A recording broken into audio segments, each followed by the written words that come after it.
I'm Stan Verrett. Second night of the new NBA season. We got highlights coming up from around the league. But first, breaking news on two teams that didn't play tonight. The Thunder Rockets game postponed. Houston has 3 players with positive or inconclusive coronavirus tests and 4 more out due to contact tracing. And the NBA fined James Harden $50,000 after he appeared in social media photos at a crowded party without a mask. Let's bring in NBA insider Adrian Wojnarowski now. Woj, what's next for Harden? Stan, what's next for James Harden simply is awaiting word from the league office about how long he will be required to be isolated and quarantined away from the team and pass coronavirus tests in successive days. And for each game he misses for this protocol violation, it's going to cost James Harden approximately $573,000. Wow. Woj, thanks for the update.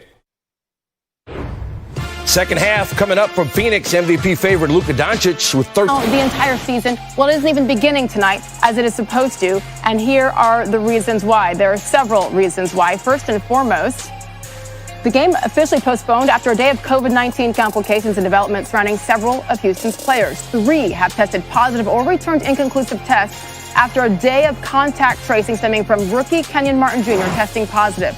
More on that in a second. Also, the league determined that James Harden was in violation of the NBA's new safety protocols and would not be allowed to play tonight after this video surfaced on social media. It's recently, we don't know how soon, but it was recently of him at a club without a mask. The story has been developing throughout the day, and our Ramona Shelburne reporting that Harden has told the NBA investigators he thought he was in compliance with safety protocols.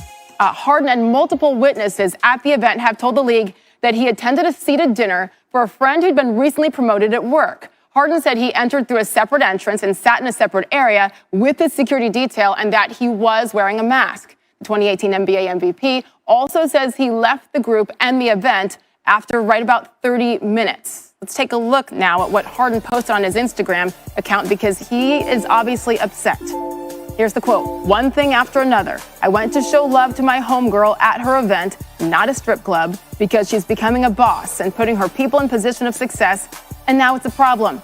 Every day it's something different. No matter how many times people try to drag my name under, you can't. The real always ends on top." Let's bring in our Adrian Wojnarowski, who has been reporting on both of these Rockets stories all day long. And let's begin with the game itself. It was supposed to be the Houston Rockets and the Oklahoma City Thunder tipping off in Houston tonight at Toyota Center, and that is now off because there weren't enough players to play the game with all that's happening with the 3 that are right now sitting down because of COVID tracing. And then James Harden, as the league says, he violated some rules. How did we all get to this within the last hour?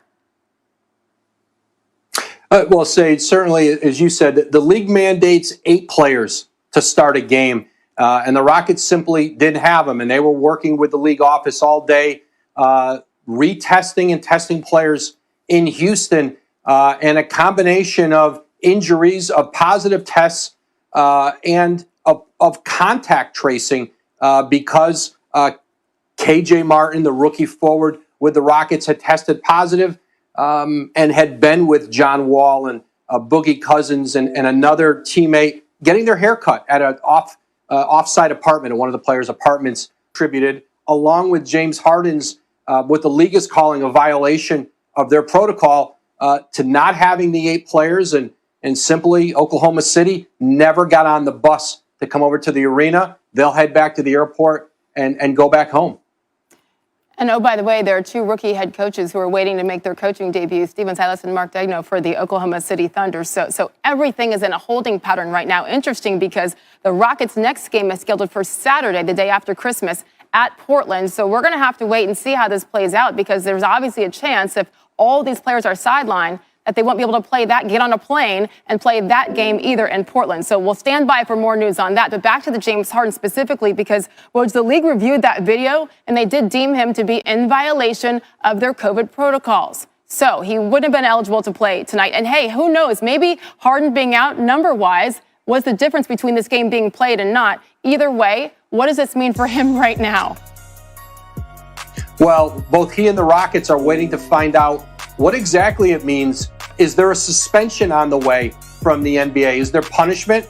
Is he going to have to isolate and quarantine away from the team for an extended period of time. That seems almost at the minimum a likely outcome of this.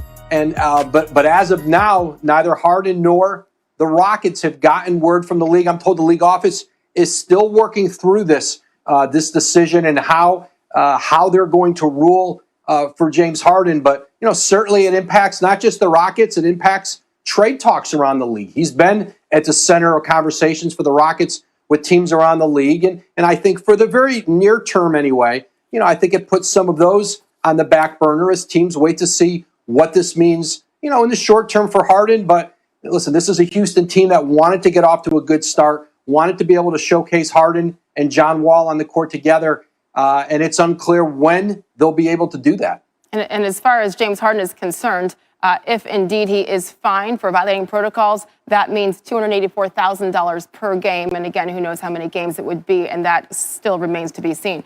Woj, I mean, this is incredible considering how difficult of a start it was for the Rockets, even in the preseason, with all the drama surrounding James Harden saying, as our reports, you guys have been reporting, that he wants out of Houston. And then this. They've got a new head coach, a rookie head coach. They've got new management at the top. What's going on inside the walls at the Rockets organization right now? Well, certainly this was a dramatic day for them. There was a lot to work through. And I think other organizations, they were looking at Houston today, know that their day may be coming this season. Maybe not with all that is going on with James Harden, but with an outbreak or the fear of an outbreak within the team. And listen, by the end of the day, it was as simple as this for Houston. Can we play our game opening night? And in working with the league office, they couldn't get there with a healthy, available 8 players. But there's no question there's been a lot of stress on this Rockets organization. And it doesn't end today with the postponement of tonight's game with the Thunder. They've got more to work through here moving forward. Yeah, and imagine being in the Oklahoma City Thunder, who are just a couple of hours away from tip-off, being told, don't even go back home to the airport, go to Oklahoma City. So Adrian Wojnarowski with the very latest on several developing stories within the Rockets organization. Thank you so much. We know that you'll keep us up to date with the very latest. In the meantime, I was talking about their schedule at the Blazers is their next scheduled game. So that's 3 days from now in Portland. We'll see if they'll be allowed to get on that plane, if they have enough players to get on the plane. And then they were supposed to go straight to Denver. Then New Year's Eve against the Kings, January 2nd also against the Kings, and the Dallas Mavericks on January 4th. But once again, it is official. Tonight's game, the opening game for the Rockets and the Thunder, has been postponed in Houston. Say Dwayne Haskins has been fined $40,000 and has been relieved of his team captaincy that he was awarded at the beginning of the season, sources telling ESPN. This on the heels of attending an event with strippers while not wearing a mask on Sunday. It's the second time he's violated COVID protocols this season. Now, despite the punishment, Washington coach Ron Rivera says Haskins will get the start Sunday if Alex Smith isn't healthy to play against Carolina. Why did you do it? It was for someone's birthday, and I apologize, and I know that I should have done. Shouldn't have put the team at risk. What was it like talking to your teammates and telling them what happened or what have you said to them? It was very humbling, and I just appreciate them giving me a second chance and giving me open arms and having leaders on this team so embrace me. The biggest thing is that we are holding him accountable, and he's been punished. And he accepted it. He was forthright. One of the things I really appreciated was his honesty in our conversation. Okay, as soon as I had gotten the information, I called him. He and I talked. He and I have actually talked probably 5 or 6 times in the last 2 days. And we've had some really good conversations about it. And the thing that I appreciated is that he took responsibility and was very forthright. And I think as we go forward, that's the thing that we're looking for. Our NFL insider Dan Graziano joining us now. So Washington sending a clear message to Dwayne Haskins' team. They're not wasting any time dealing with this situation. What else can you tell us about how they handled it? And Bill, they don't have a lot.